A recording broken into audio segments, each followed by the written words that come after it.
Do you really have cancer? You lost half of your breast after the surgery, but you're not getting better at all.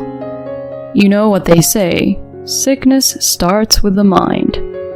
My husband then filled a bowl full of cold water in the middle of winter, and the next thing I knew, he was dumping that cold water at me with great force. When I was stunned by what had just happened, You better quit it with that look before I come back, and you better fix that cancer with your guts. Understand? he yelled at me and went off to work. I still remember the look on my husband's pale face the next time I saw him. My name is Michaela. I'm 50 years old and a housewife. I have a family of 3. My husband William, who I went to college with, and our only daughter Beth, who has already left home. 2 months ago, I was diagnosed with breast cancer. I've been noticing some discomfort in my body for a little while now. I kept telling myself, I'll go to the hospital tomorrow, the day after tomorrow, the day after tomorrow, and next week. I've been putting my body on the back burner, and this is the result. The cancer was more advanced than I had imagined, and the doctor diagnosed me the lowest stage. But I wasn't too surprised. Maybe I was prepared for it, because this is not the first time I have been diagnosed with cancer. In fact, I had experienced breast cancer 10 years ago. Back then, my husband was working harder than he is now, and our daughter was in junior high school. I was also working part-time, and our ordinary life was changed by my illness. Cancer? What are you going to do about the housework? Beth is still in middle school. When I told my husband I had cancer, the first thing he said to me was this. He's always talking about himself. My husband William was a workaholic and didn't want to burden himself with family matters rather than my illness. At the time, it was still in its early stages and I was only in the hospital for a month or so. They explained that since there were no other metastases, my breast could be preserved. When I explained this to my husband, he said, Why don't you take the plunge and get rid of your breasts? It's not like you need them. I was hurt that he said those terrible words with a straight face. I was only 40 years old at the time, and removing my breasts was a difficult decision for a woman to make. I chose to ignore my husband's words and preserve my breasts. While I was in the hospital, my mother-in-law Lauren helped me with the house. But that too was something my husband forced her to do, so she did it reluctantly. While I was in the hospital, I received daily calls from my daughter on my phone saying, Mom, come home soon. Grandma is so mean to me, I can't take it. My mother-in-law is a serious old-fashioned person, and she yelled at my daughter when she was seen walking down the street with a man when she didn't know. When I checked with my daughter later, she said she was just returning home with some of her classmates after club activities. But Lauren was the kind of person who would get angry over such a trivial matter. I felt sick when I heard that she had even mentioned the color of my daughter's underwear after seeing her laundry. When I contacted my mother-in-law directly about this, she said, Who do you think you owe to be in the hospital? You think you're so important. She snapped at me. I tried to talk to my husband about it, but he just said, I don't care. My husband's company has many company events, and the employees are close with each other and their families. Even the president and his wife, the managing director, came to visit me in the hospital, but my husband never showed up. Divorce had often crossed my mind, but I was worried about whether I would be able to get custody of my child, as I had little financial security, and my parents had already passed away, so I had few people I could rely on. The most important reason was that if something happened to me, I wouldn't know what would happen to my daughter. 10 years have passed since then. I have been in good health with no recurrence of cancer and no major illnesses. Beth, my daughter, graduated from college and moved out to live on her own. She is struggling with a job she is not used to, but seems to be enjoying it.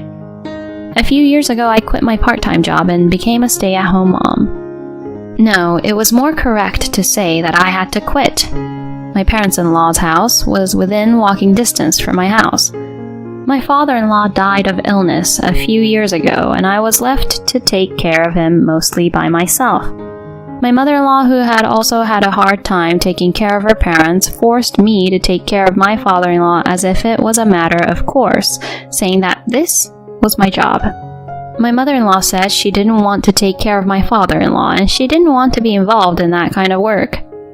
Sometimes she called me in the middle of the night and asked me to come immediately. Lauren, I'm not a caregiver professional. Please, let me rest at night. I feel bad for your husband.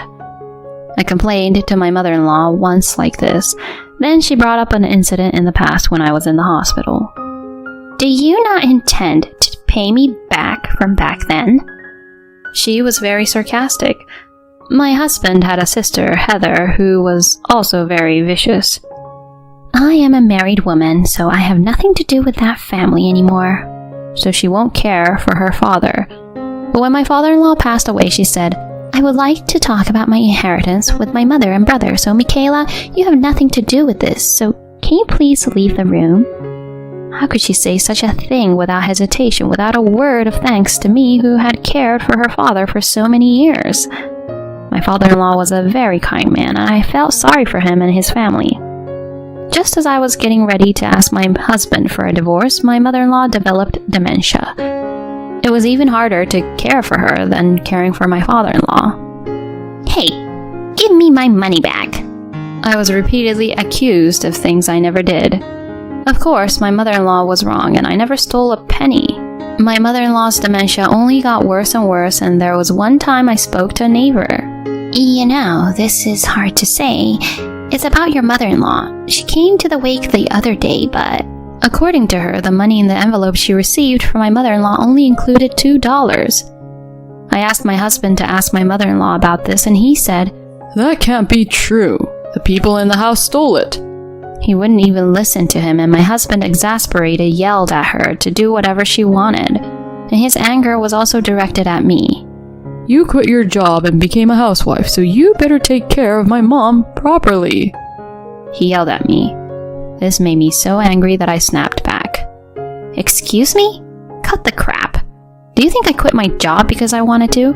Of course not. You're always working, but isn't she your parent?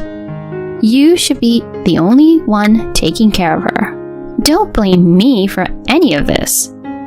My normally mild-mannered husband became impatient as I raised my voice in anger. Don't suddenly raise your voice. I'll try to help out more, so, well, I'm sorry. But his apology was only temporary. He took time off work to accompany my mother-in-law to the hospital a few times, but he couldn't take that many days off, so he went back to his old self and things went right back to the way they were. I had noticed some discomfort in my body at that time, but with my mother-in-law to take care of, my trips to the hospital became more and more distant. By the time I went to the hospital because I was feeling so ill, the cancer had already taken over my body. This time it had metastasized, and I chose to have one of my breasts removed. The reflection in the mirror made me feel like I was no longer a woman. I cried many times. But when I was discharged from the hospital, my husband's words to me were, in a sense, what I had expected. I was to stay at home until the next treatment, and the doctor told me to rest. Still, you could at least take care of Mom. If they took your breasts out, you must be cured by now. The day after I was discharged from the hospital, my husband says such things to me with a sigh as I lay in bed. I can't do it, no matter what you say. Besides, the cancer isn't cured and I'm still sick. I can't deal with your mother. You do it. My wounds are so sore that it hurts to even lift my hand. My mother-in-law gets emotional, throws things, and is not the kind of person a sick person should be dealing with. My husband, who took care of my mother-in-law while I was in the hospital, must have noticed how difficult it was for me. And yet he still forces me to live the same life as before while I'm in the middle of treatment. What a horrible person he is.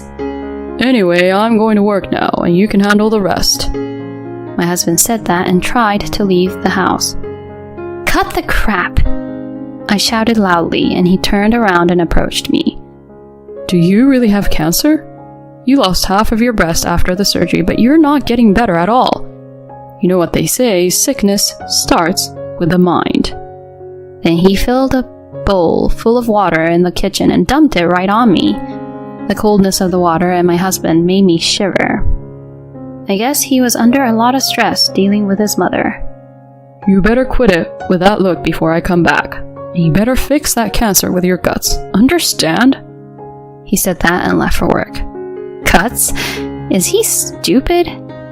I want to wipe my wet body and change my clothes right away, but I can't move as much as I want and my wound hurts. I called my husband right away, but he was either ignoring me or not answering, so I called someone. An hour or so later, my husband came home with a panicked look on his face. The president asked me, why are you here, Mrs. Director? My husband was very upset, and even though it was the middle of winter, his face was sweating profusely. Michaela called me. She wants you to get in touch with her. What's the meaning of this? You're taking some time off to deal with Michaela, aren't you? My husband had a cup in his hand with the logo of a nearby coffee shop on it. He lied to me about his work so he could enjoy his time alone. No, that's... To my husband, who did not know how to respond, I hate people who can't take care of their families. Do you think someone who can't even take care of his family can take care of a customer who is a complete stranger?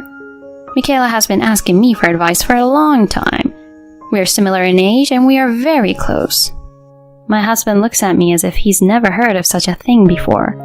June, the managing director, and I are only 1 year apart in age, and we both have a daughter, so we have become friends. When I got the call and rushed over to visit her, I was surprised. The front door was unlocked and Michaela was soaking wet. When Michaela told me her story, all I could feel was resentment. I told her that she should leave you.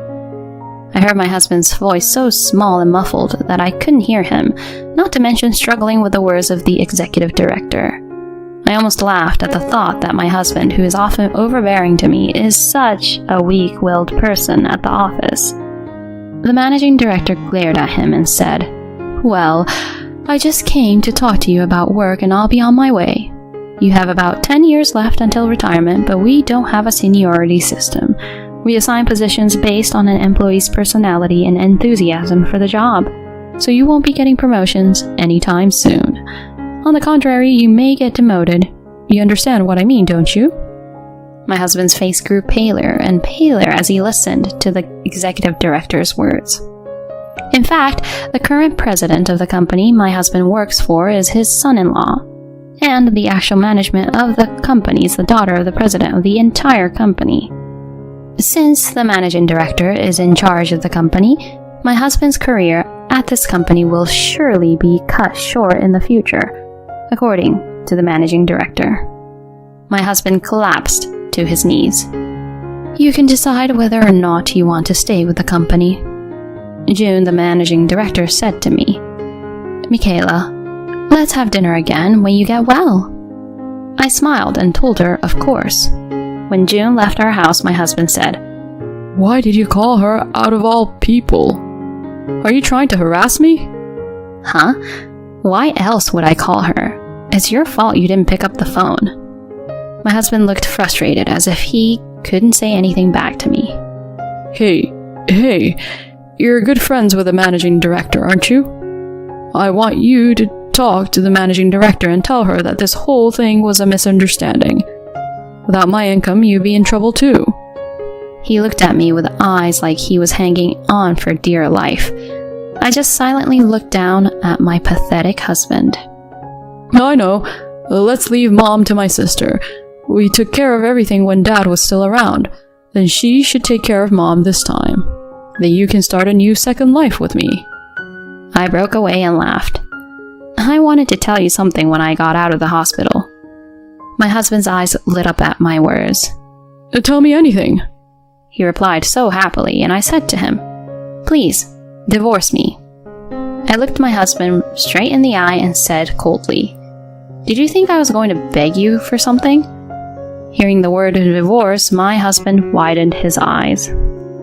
Why? Is all he could say from the shock. Did you think I didn't know what was going on?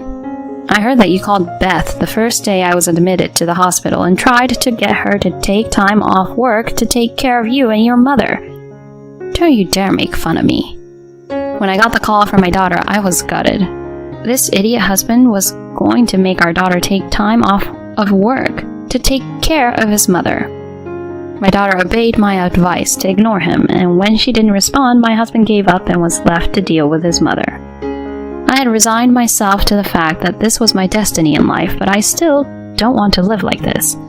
How could someone who treats even his own parents like an obstacle in his life be so nice to me, a stranger? I don't want you in my life from now on. Get out of my sight right now.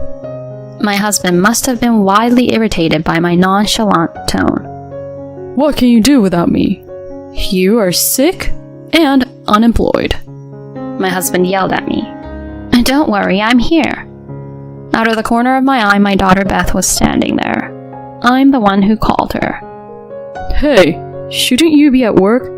Working people can't take time off work easily. Beth ignored my husband's words and immediately went over to me. Mom, I'm sorry I'm late. I've got a cab waiting for us. Let's go. She quickly and lightly packed my luggage and was about to leave the house. Beth, you've always been so selfish. I sent you to college, you ungrateful bastard. My husband was furious. What? You sent me to college? You told me not to go to college, so I took out a loan and worked so that I can go. Your memories are falling out along with your thinning hair. Beth giggled as she looked at the top of my husband's slightly thinning head. I couldn't help but giggle at Beth's words. My husband's face turned bright red, perhaps embarrassed, but I was no longer afraid of this man. I'm sure you're going to have a tough time soon with your former subordinate becoming your boss and your personal life being taken care of by your selfish mother. I'll be able to live a peaceful life with my beautiful daughter. Of course, I won't let my illness get the better of me. Suck on that. And from Beth, my daughter, you may be my father, but I don't consider you one. You treated my mom like a slave. You won't even help me when my grandma says horrible things about me, and I don't want a father like that, and I don't want to see you anymore. With a triumphant look on my face, I left the house with Beth. In the cab, I tell Beth, I'm sorry, Beth. I know I'm going to cause you a lot of trouble. Beth looked at me with a puzzled look on her face. I'm sorry, what do you mean? I'm glad you finally divorced Dad. And don't worry about our life. I make a lot of money. I'm an adult now. Thank you for relying on me, Mom. I couldn't stop crying at the words of my daughter, who had grown up to be a fine woman before I knew it. After that, my husband and I got divorced. My ex-husband kept trying to get me to stay with him, but there was no way that was happening. Because of the way he had treated me, I was awarded alimony for the emotional pain and the division of property in my favor. What happened to my ex-husband after that was worse than I could have imagined. He was taking care of my ex-mother-in-law with dementia while working, but he gave up after only a week and tried to get his sister to do it. Heather tried to put Lauren in a facility, but she was told that there was a long waiting list, a year at the earliest. My ex-mother-in-law would walk out of the house and take store merchandise out of the store, and my ex-husband said the store has called him at work numerous times. William began to make more mistakes because he's not sleeping enough, and his former subordinate has been promoted for supervisor, and he was finally offered to work shorter hours. His income has dropped considerably, and he started living together at his sister's house, but you can hear their bickering every day from the house. One of the neighbors contacted Heather, and it seems that the siblings are now taking care of their own parents even though they don't want to. But it's my ex-mother-in-law, so it's not going to be easy. But I hope they have a hard time. It's none of my business anymore. June, the managing director, told me everything. I moved in with my daughter after that. I finished the rest of my treatment, and now I'm under observation with regular checkups, and I've lost a lot of my energy, so I'm taking time off to do housework and light exercise. I hope to be able to go back to work when things settle down. Recently, I received a call from my ex-husband, whom I have blocked from receiving calls with a blocked number. Michaela, I'm sorry. I'm having a hard time every day and I'm sick with the flu. Please, help me. To this sick, middle-aged man who is sobbing on the phone, I said, I see. So as they say, sickness comes from the mind, so why don't you just pour water over your head and try to fix it with your guts? If you want me to cure cancer with my guts, you can do this much, right? Oh, if you call me again, I'll go to the police. I hung up the phone coldly, and the next day I changed my phone number.